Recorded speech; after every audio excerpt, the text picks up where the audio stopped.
Our leadoff question is from the Honorable Ed Meese, the former Attorney General of the United States, who's representing the Heritage Foundation.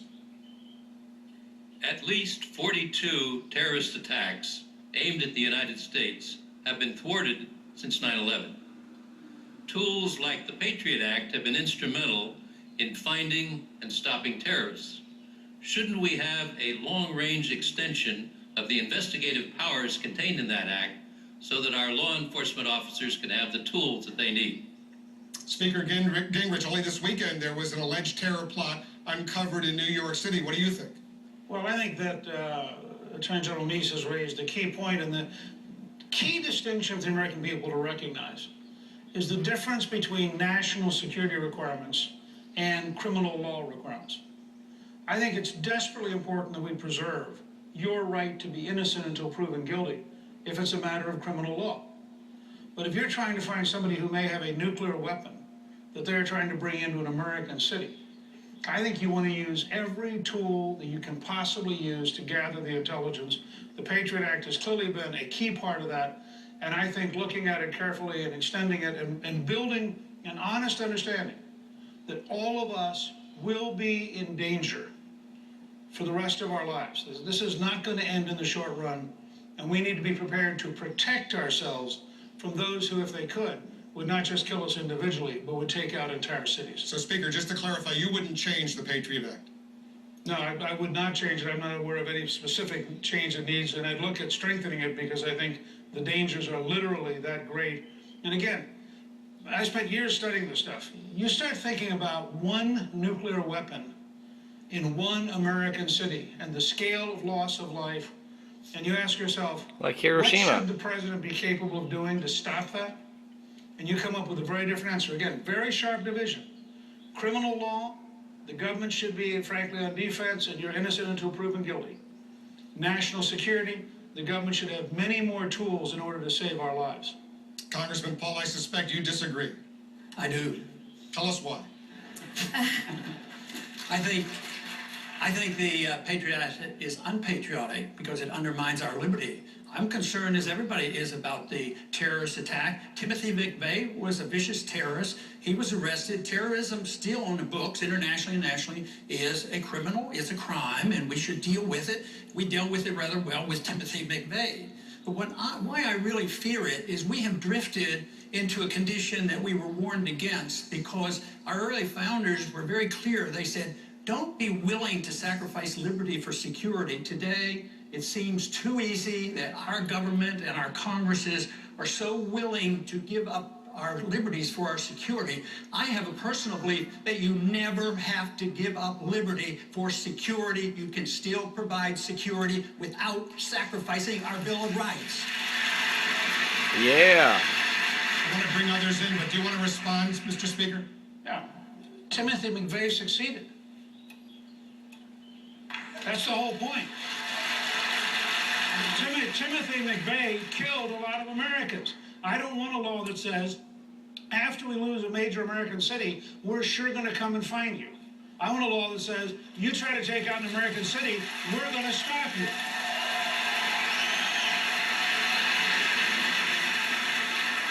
This is like saying that we need a policeman in every house, a camera in every house, because we want to prevent child beating and wife beating. You can prevent crimes by becoming a police state. So if you advocate the police state, yes, you can have safety and security, and you might prevent a crime, but the crime then will be against the American people and against our freedoms, and we will throw out so much of what our revolution was fought for. So don't do it so carelessly. Congresswoman Bachmann, That's while right. we bring you into this conversation, Watch, are you everybody with is all Speaker about Gingrich, this. or you have your own view? Except I'm Ron. with the American people, with the Constitution, and with the job of the Commander-in-Chief as the #1 duty of the President of the United States.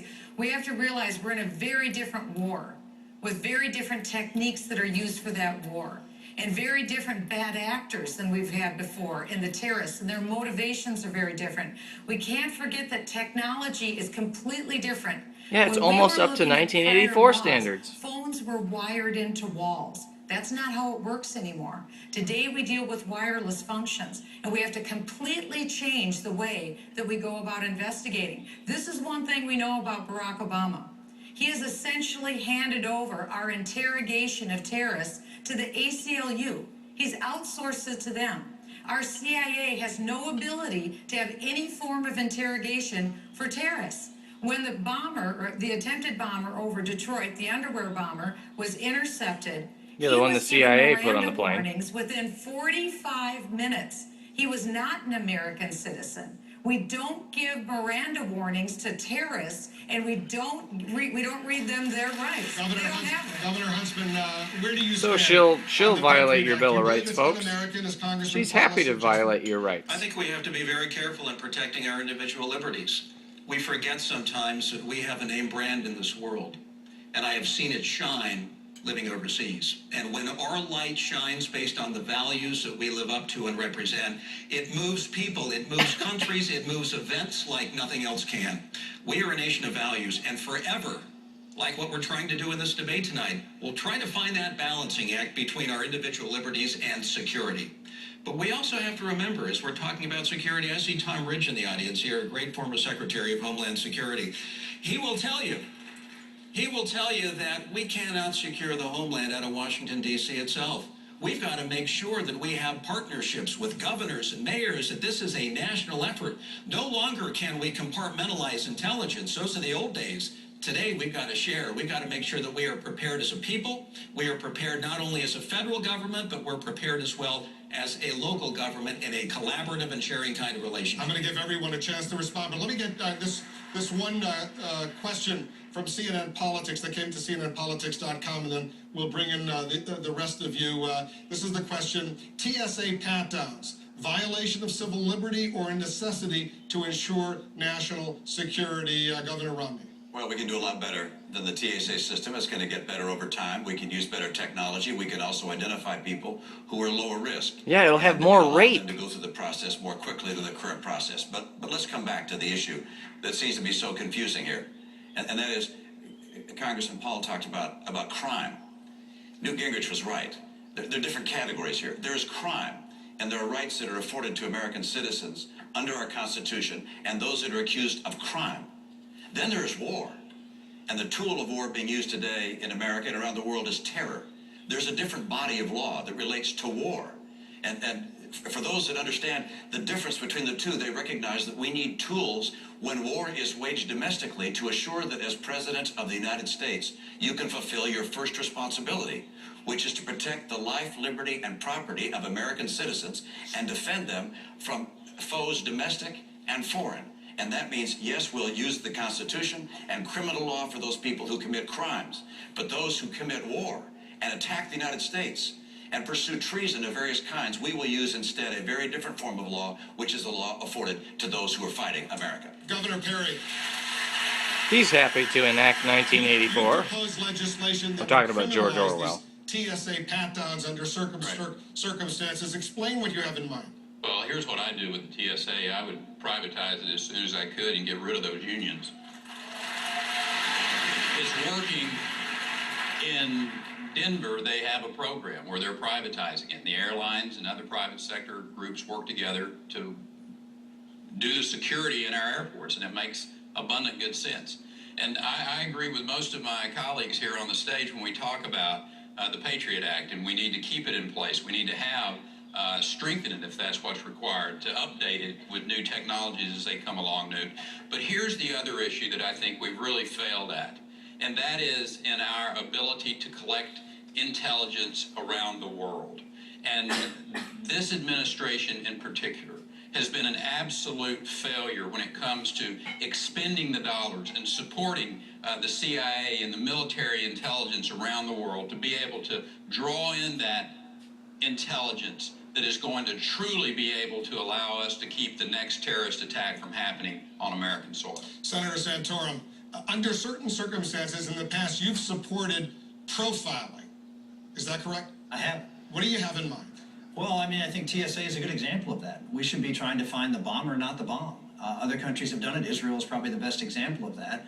But to put this enormous expense on the federal government, to put the enormous expense on the traveling public for pat downs and other intrusions, I think is too much money. I agree with Governor Perry. I actually voted when this bill came up. I voted to allow for privatization. I was not for this being a government function. I thought it could be a private function.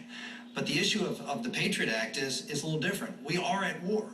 The last time we had a threat at home like this, obviously it was much more of a threat at home, was during the Civil War. And of course, Abraham Lincoln ran right over civil rights. Why? Because we had a present domestic threat. In the previous wars that we've had, we haven't had this type of threat that we have here in the homeland, and we have to deal with it differently. I disagree with Governor Huntsman. He made some good points. And we have had the debate. It's been an open debate. It's really showed the values of our country that we can engage in this open debate and balance those interests, and I think we have done so appropriately. So just to be precise, is it ethnic profiling, religious profiling? Who would be profiled? Well, the folks who are most likely to be committing these crimes. If you look at it, I mean, obviously it was people, obviously Muslims would be someone to look at. Absolutely. Those are the folks who are the radical Muslims, are the people that are committing these crimes, as we've by and large, as well as younger males. I mean, these are things that not exclusively, but these are things that you profile to find your best, the most likely candidate. Congressman Paul? That's digging a hole for ourselves. What if they look like Timothy McVeigh? You know, he was pretty tough criminal. I think we're using too much carelessness in the use of words that we're at war. I don't remember voting on a declaration of war. Oh, war against terrorism. And terrorism is a tactic. It isn't a person. It isn't a people. So this is a very careless use of words. What about this? Sacrifice liberties because they're terrorists? You're the judge and the jury? No, they're suspects. And they have changed in DOD budget, they have changed the wording on the definition of Al-Qaeda and Taliban. It's anybody associated with organizations, which means almost anybody can be loosely associated. So that makes all Americans vulnerable. And now we know that American citizens are vulnerable to assassination. So I would be very cautious about protecting the rule of law. It will be a sacrifice that you'll be sorry for. Herman Cain, let's bring you into this